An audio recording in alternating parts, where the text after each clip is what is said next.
Hello student, I am Shalu Rajput on my YouTube channel we do it. आज का हमारा topic है न्यू क्वेश्चंस एंड आइडियाज़, जिसके अंतर्गत हम जो दो नए हमारे धर्म जैनिज्म और बुद्धिज्म, ये दो धर्मों का उदय हुआ, कैसे हुआ, ठीक है, किस प्रकार हुआ, उन सभी के बारे में चर्चाएं करेंगे। Okay, let's we move on. Emergence of two religious sects, दो नए धर्म संप्रदायों का उदय हुआ। पहला बुद्धिज्म और दूसरा जैनिज्म। आज के इस वीडियो में हम केवल बौद्ध धर्म के बारे में ही डिस्कस करेंगे। तो बौद्ध धर्म और जैन धर्म का उदय होने का कारण क्या था? तो सबसे पहले 600 से 400 बीसी के दौरान में जब जनपद बड़े बड़े राज्यों में कन्वर्ट होने लगे और जो हमारी धार्मिक परंपराएं थी और जाति प्रथा का जो सिस्टम था वो बहुत ही ज़्यादा कड़ा होता जा रहा था, जिससे जो कॉमन पीपल थे उनकी लाइफ बड़ी ही ख़राब होती जा रही थी, जिसके कारण अब जो नए विद्वान लोग थे या कुछ जो थिंकर्स थे वो ये सोचने लगे कि क्या यही वास्तविक सच्चाई है, क्या इसी तरह से जीवन जिया जाना चाहिए। तो इन सब बातों के कारण ही जब लोगों के अंतर्गत अपने धर्म के प्रति हीन भावना उत्पन्न होने लगी, तो तब ये इस प्रकार से दो नए धार्मिक संप्रदायों का उदय हुआ। एक था बौद्ध धर्म और दूसरा था जैन धर्म। तो आज की इस वीडियो में हम डिस्कस करेंगे बौद्ध धर्म। बौद्ध धर्म का जो नाम है वो गौतम बुद्ध के नाम पर रखा गया है। गौतम बुद्ध का जो वास्तविक नाम था वो सिद्धार्थ था और उनके पिता का नाम था शुद्धोदना, जो कि शक्य वंश के मुखिया थे या फिर सरदार थे या फिर राजा थे, कह लीजिए। ठीक है, इनका जो जन्म है वो लुम्बिनी नामक लुम्बिनी वन के निकट कपिल वस्तु में लुम्बिनी नामक स्थान पर हुआ था। इनकी माता का नाम महामाया था, जो इनके जन्म के कुछ समय पश्चात ही जिनकी मृत्यु हो गई थी। इनके पिता ने इनको काफ़ी आरामदायक जीवन दिया, जैसे एक राजकुमार का होता था, लेकिन वो फिर भी हैप्पी नहीं थे।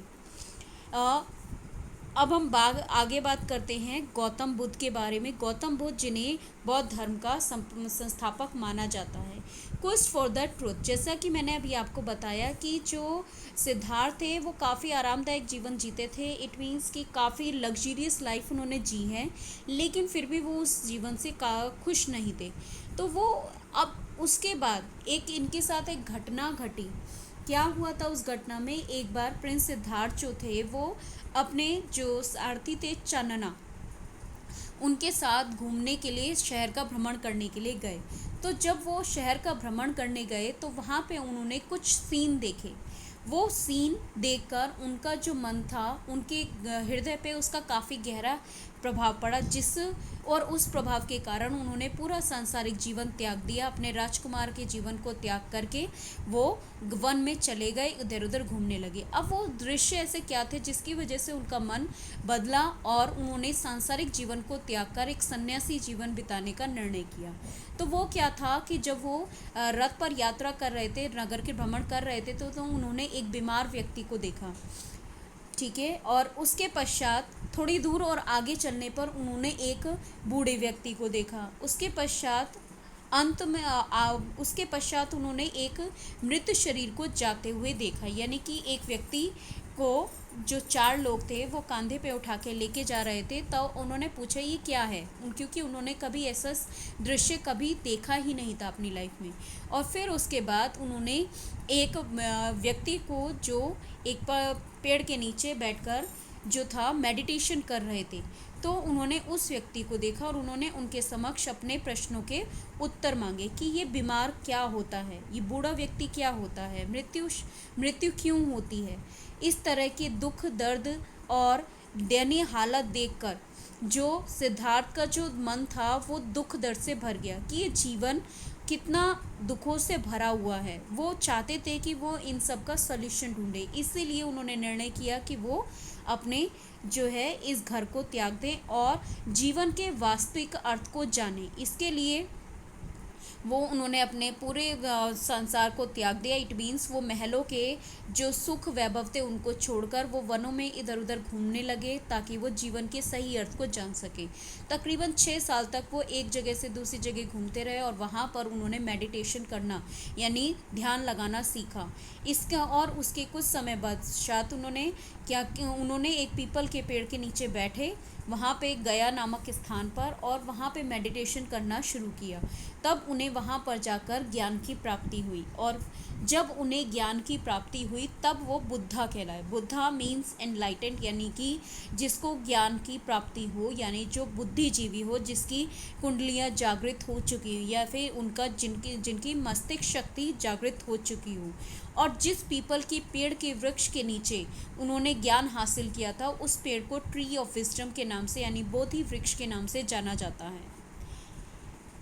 फर्स्ट सरमन, अब जब उन्हें ज्ञान प्राप्त हुआ तो उन्होंने कहा कि मैं अपने इस ज्ञान को सीमित नहीं रखूँगा। इसीलिए उन्होंने अपना पहला जो संदेश था, उपदेश था, वो गया में उन्होंने जो था ध्यान, अपना ज्ञान हासिल किया था, वो गया से सारनाथ की ओर गए, और वहाँ पे उन्होंने डियर पार्क नाम की जगह पर सारनाथ में पहला अपना उपदेश दिया, जिसे धर्म चक्र प्रवर्तन के नाम से जाना जाता है। इसके अंतर्गत उन्होंने जो लोगों को जो बड़े ही प्रेम और शांति से जो जीवन का असली महत्व का पाठ पढ़ाया। उन्होंने ये जो भी बातें कही, उन्होंने ऐसी भाषा का इस्तेमाल किया जो कि आम लोग समझ सकते हों।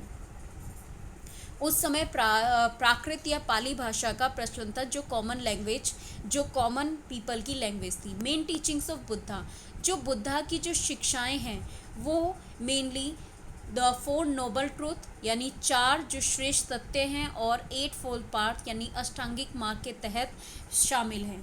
वो ज़्यादातर हिंसा को रोकने की बात कहते थे और अहिंसा पर बल देते थे। अब उनके हिसाब से 4 नोबल ट्रूथ क्या थे, कि जीवन के 4 सत्य वो क्या है, कि ये जो वर्ड है फुल ऑफ सफरिंग, वो दुख दर्दों से भरा हुआ है, और इस दुख दर्द का मेन कारण क्या है, हमारी इच्छाएं।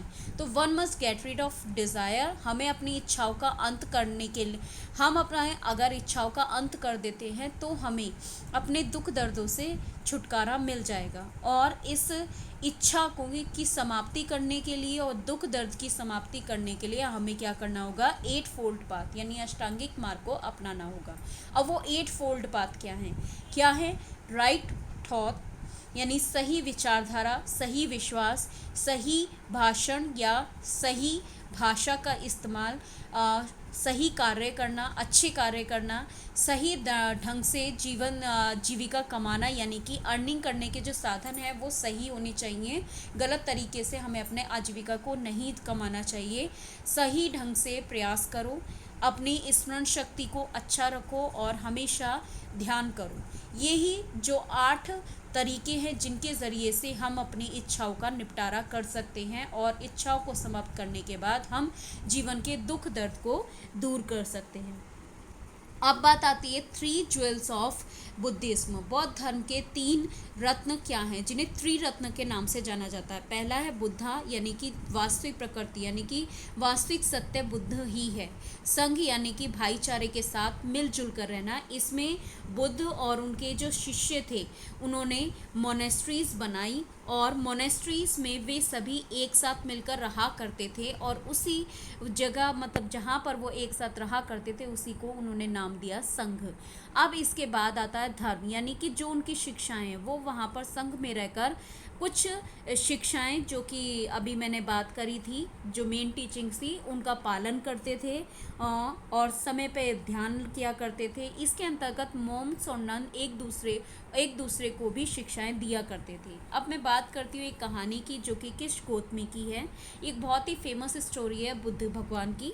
एक महिला थी जिसका नाम था किश गोतमी। उनका जो पुत्र था वो मर गया था। वो इतनी दुखी हुई कि वो इधर उधर घूमने लगी, अपने पुत्र को गोद में उठाए हुए शहर शहर गली गली घूमी कि कोई मेरे पुत्र को वापस उसके अंदर जीवन डाल दे, यानी कि उसको वापस प्राण दे दे। तो अब एक बहुत ही दयालु व्यक्ति आया, उसने उस औरत की दशा देखी तो उनसे रहा नहीं गया, तो उन्होंने उन्हें कहा कि आप बुद्धा के पास जाओ। तो वो जो महिला थी वो बड़ी खुश होकर वो फटाफट से क्या किया, उसने वो बुद्धा के पास जान गई और उन्होंने बुद्ध से कहा कि मेरे पुत्र को के अंदर वापस प्राण ला दो। तो बुद्ध ने कहा उनसे कि ठीक है, आप जो है कुछ सरसों के दाने, पूरी मुट्ठी भर कुछ सरसों के दाने मेरे पास लेके आओ, तो मैं आपके बेटे को वापस उसके अंदर जीवन डाल दूंगा।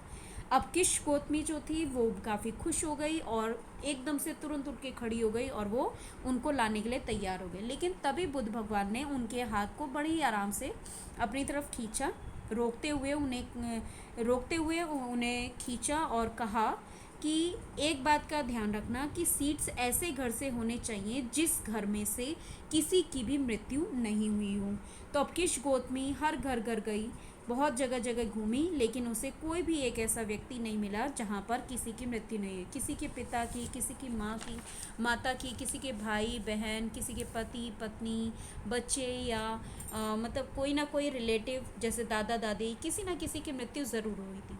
तो अब इस कहानी के ज़रिए से जो बुद्ध भगवान ये बताना चाहते थे उस महिला को जो दुखी थी कि जिस प्रकार से जीवन मिलता है उसी प्रकार से मृत्यु भी प्राप्त होती है। तो इसीलिए हमें उस पर शोक मनाने के बजाय अपने जीवन को जो दुख दर्दों से दूर करने की कोशिश करनी चाहिए। और उसका एक सही मार्ग क्या है? 8 फोल्ड पाथ और 4 नोबल ट्रूथ को फॉलो करके। तो thank you for watching my YouTube channel We Do It. Stay happy and keep learning.